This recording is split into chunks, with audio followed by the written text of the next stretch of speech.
Every culture has its storytellers, and for the Blackfoot people, one of the oldest is Old Man or Nappy. He's a creator spirit, a trickster, and a teacher all rolled into one. Through his actions, the land was shaped, and the animals took form. Not every choice he made was clever, but the stories that followed still carry meaning. This is one of them. One day, as Old Man was walking along, he came across a group of squirrels playing in some very hot ashes. They had an unusual game. Some would lie down in the ashes, while others buried them even deeper. When it got too hot to handle, the squirrels would call out, and their friends would quickly dig them out. Old Man watched for a while, and then asked if he could join in. "Can I be baked first?" he said. But the squirrels shook their heads. "Oh no," they told him. "You don't know how to play this game. You'd get burned for real. Watch us, and we'll show you how it's done." Old Man asked again, but they still refused, so eventually he agreed to watch, but he made a suggestion. "How about this?" he said.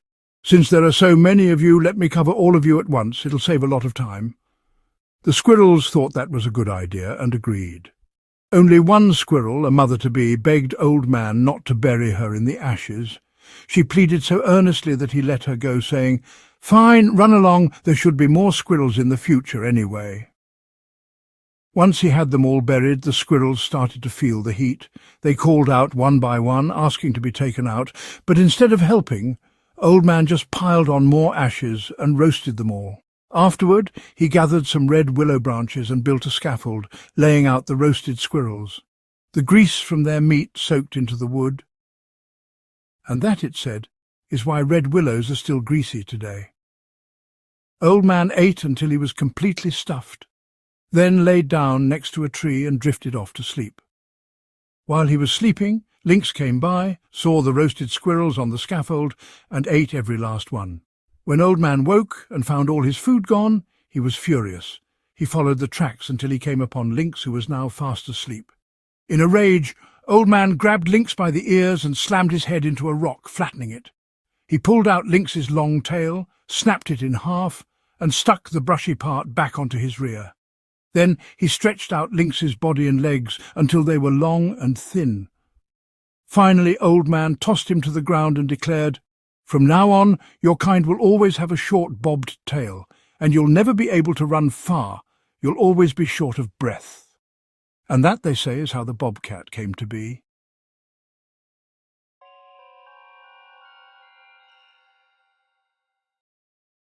Lynx have a deep evolutionary history, rooted in the Felidae family, which encompasses all wild and domestic cats. They fall within the subfamily Felinae, a lineage of small to medium-sized cats that also includes caracals, servals, jungle cats, and the African wildcat, the ancestor of domestic cats.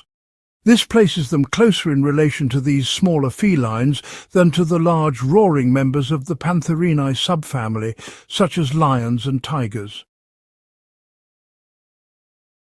According to genetic studies, the lineage that led to modern lynx likely branched off from other felinae species around 3 to 4 million years ago, probably originating in Eurasia. The oldest known fossil attributed to this group, Lynx isiodorensis, dates back approximately 2.5 million years and was unearthed in Europe. It was larger and more robust than today's species and is believed to be the common ancestor of all 4 living types. As Earth's climate shifted over millennia through cycles of ice ages and warmer periods, these adaptable carnivores spread across the northern hemisphere, evolving into the distinct forms we recognize today. The Eurasian lynx remained widespread, evolving to occupy dense forests and mountainous areas from Western Europe across Russia to Central and East Asia. In the Iberian Peninsula, a smaller, highly specialized form of lynx emerged. The Iberian lynx, uniquely adapted to dry Mediterranean scrub and reliant almost entirely on wild rabbits for food. During glacial periods, some lynx crossed into North America via the Bering Land Bridge. This led to the evolution of 2 distinct species, the bobcat and the Canadian lynx. The bobcat became an extremely adaptable predator, thriving in a variety of habitats across the US, Mexico, and southern Canada. The Canadian lynx evolved to specialize in snowy boreal forests, developing long legs and large paws for deep snow and a near-exclusive dietary dependence on the snowshoe hare. These evolutionary branches are examples of adaptive radiation, where a single ancestral species gives rise to several specialized descendants suited to different ecological niches. Their short, black-tipped tails are less likely to get caught in dense undergrowth or snow and are not essential for balance in the way they are for fast, long-distance runners like cheetahs. Their long ear tufts may enhance directional hearing and are also believed to serve a subtle role in visual communication. Their coats vary widely in thickness, colour and pattern depending on their environment. Northern species like the Eurasian and Canadian lynx grow dense, pale winter coats for insulation and camouflage in snow, while southern species like the Iberian lynx have shorter, more vividly spotted coats that blend into dry scrubland. These seasonal changes help all lynx remain concealed while stalking prey or avoiding detection by larger predators. When a lynx rolls in moss that's been marked by another animal, it offers a fascinating glimpse into how mammals communicate through scent. Even without direct interaction, animals respond to smells left behind, like urine or scent gland secretions used for marking territory. It might be investigating the scent, gathering information about who's been there. It could also be masking its own scent, a behaviour seen in some predators, or possibly claiming the spot by adding its own scent to the mix. They are solitary and territorial animals and interact with others mainly during the breeding season in late winter, after which the female raises 1 to 4 kittens on her own. Kittens stay with their mother through their first winter before dispersing. All lynx are ambush predators, relying on patience, stealth and short bursts of speed to catch their prey. Although lynx are powerful predators equipped with sharp claws and strong jaws, they are not considered dangerous to humans. They are shy, elusive animals that avoid confrontation and flee from human presence. There are no confirmed cases of lynx attacking people in the wild under normal conditions. In rare situations, they may prey on poultry or small livestock, especially when natural prey is scarce, but these conflicts are generally limited and can be managed with proper deterrence. Lynx also play a vital ecological role by controlling populations of small to medium herbivores, which helps maintain balance in forest and shrubland ecosystems. Their presence is often indicated not by sightings but by tracks, scratch marks, scent posts or remains of prey, silent signs of an efficient, well-adapted predator. Historically, the lynx held a much wider range across Europe, Asia and North America. In Europe, the Eurasian lynx was once common from the British Isles to the Ural Mountains, but was driven out of much of Western Europe by the 19th century due to habitat destruction, hunting and persecution. In North America, the bobcat has remained widespread and resilient, while the Canadian lynx is stable in Canada and Alaska but threatened in parts of the United States due to habitat loss and changing snow conditions from climate change. In many cultures, lynx have been revered for their keen senses and elusive nature. Ancient Greeks believed they could see through objects, a myth that persists in the word lynx, which comes from the Greek lunx, tied to brightness and vision.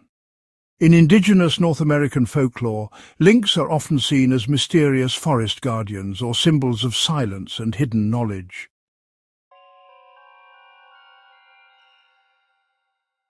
The Eurasian lynx is the largest and most widespread of the 4 lynx species. Adults typically weigh between 18 and 30 kilograms, with some males exceeding 35 kilograms. It has a thick seasonal coat that changes in both colour and density, reddish or brownish in summer and much paler, almost grey-white in winter. The coat pattern also varies, with some individuals showing heavy spotting and others appearing nearly plain, depending on their region and genetics.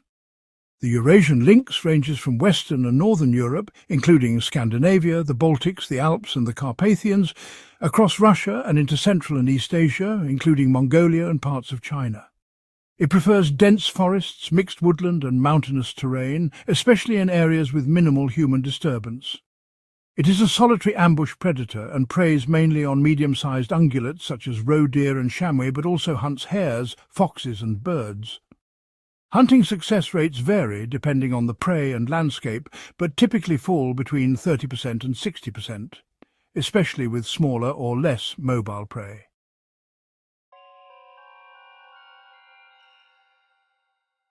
The Iberian lynx is the smallest and most endangered lynx species. Adults usually weigh between 9 and 13 kilograms. It has a short, vividly spotted coat with bold markings, a compact build, and pronounced facial ruffs. This patterning helps it stay camouflaged in its dry, shrubby surroundings. The Iberian lynx is found only in limited regions of southern Spain and, thanks to recent reintroduction efforts, select areas of Portugal. It inhabits Mediterranean scrubland, open woodland and maquis, ecosystems characterized by dense cover, dry soils and seasonal rainfall. It is highly specialized in hunting wild rabbits, which make up more than 80% of its diet. Success rates in hunting rabbits are typically lower than for other lynx species, around 20–30%, but depend on rabbit population density and terrain.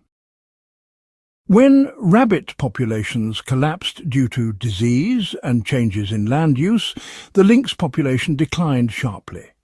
By the early 2000s, fewer than 100 individuals remained.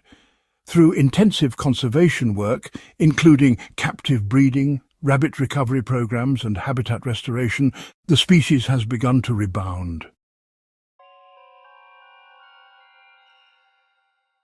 The Canadian lynx is a snow-adapted predator that thrives in boreal forests. Adults weigh between 8 and 14 kilograms.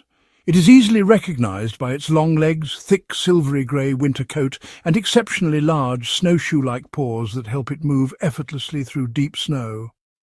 In summer, the coat becomes browner and less dense. This species is found throughout most of Canada, Alaska and parts of the northern United States, particularly the Rocky Mountains, Great Lakes region, and northern New England. Its habitat includes dense coniferous forest with heavy snow cover and an understory that supports high numbers of its main prey, the snowshoe hare. The Canadian lynx is so closely tied to this prey that its population rises and falls in 8 to 11-year cycles alongside hare numbers. Hunting success varies between 20% and 40%, depending on hare density and snow conditions. In times of abundance, lynx may become more concentrated, while during prey crashes they may fail to reproduce or disperse across great distances in search of food.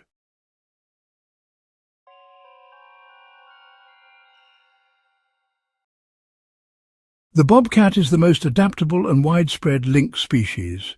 It is generally smaller than the Eurasian or Canadian lynx, with adults weighing between 6 and 14 kilograms. Males are typically larger than females. The bobcat's short, spotted or barred coat ranges from tawny to greyish-brown, often with reddish tones. It has a white underside and a short tail with a black tip. Bobcats are found across the contiguous United States, most of Mexico and southern parts of Canada. They inhabit a wide variety of environments, including forests, swamps, deserts, grasslands, and even the outskirts of towns and cities. This adaptability allows them to live closer to human settlements than any other lynx species. Their diet is equally flexible and includes rabbits, rodents, birds, reptiles, and occasionally small ungulates like deer fawns. Bobcats are opportunistic hunters with variable success, 25% to 50% for small prey, depending on availability and habitat conditions. They will also cache surplus food for later. Mostly nocturnal and territorial, bobcats use scent marking and vocalizations to maintain their ranges.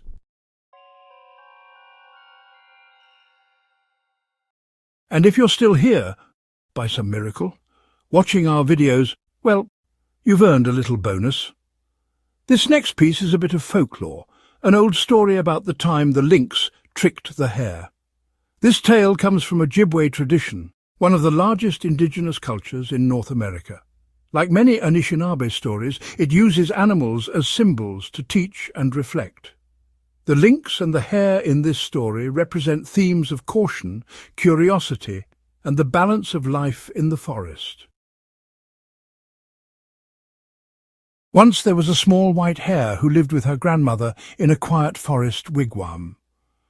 One day her grandmother told her it was time to return to the land where she'd come from, her homeland. So the little hare set off down the trail. She hadn't gone far when Lynx appeared on the path ahead. He looked at her and sang in a slow, curious voice, "Where are you going, little one? Where are you going, white and soft?" Startled and frightened, Hare darted back home, crying, "Shwee, shwee, shwee," all the way. She told her grandmother what had happened, and the old woman listened calmly. "Don't be afraid," grandmother told her gently. "Next time, just tell him you're going back to your homeland." So the hare tried again. She walked the trail and found Lynx waiting in the same spot. This time she stood a little taller and sang back, "I'm going to the place I belong, the point of land where I come from." Lynx tilted his head and asked again, this time with a teasing glint, "Tell me, little one, why are your ears so thin and dry?" Once more Hare panicked and ran back to the wigwam, crying out as she went. She told grandmother what Lynx had said, and grandmother, patient as ever, replied, "You tell him that your uncles from the south made your ears that way." Encouraged, the little hare went up the trail again and called out, "My uncles came from far away, they shaped my ears the way they are today." She tucked her delicate ears back along her shoulders and kept moving. But Lynx wasn't done. Again he called out, "Why do you run, little hare? Why are your feet so swift and dry?" Hare turned and fled to her grandmother one last time, frightened by the strange questions. This time grandmother gave a firmer answer. "Don't speak to him any more," she said. "Don't answer, don't listen, just keep going and don't stop." So the little white hare ran up the path without slowing down, past the spot where Lynx had stood. For a moment it seemed like he was gone. She was almost home, her real home, when, suddenly, Lynx sprang out from the thicket. And that was the end of the little hare.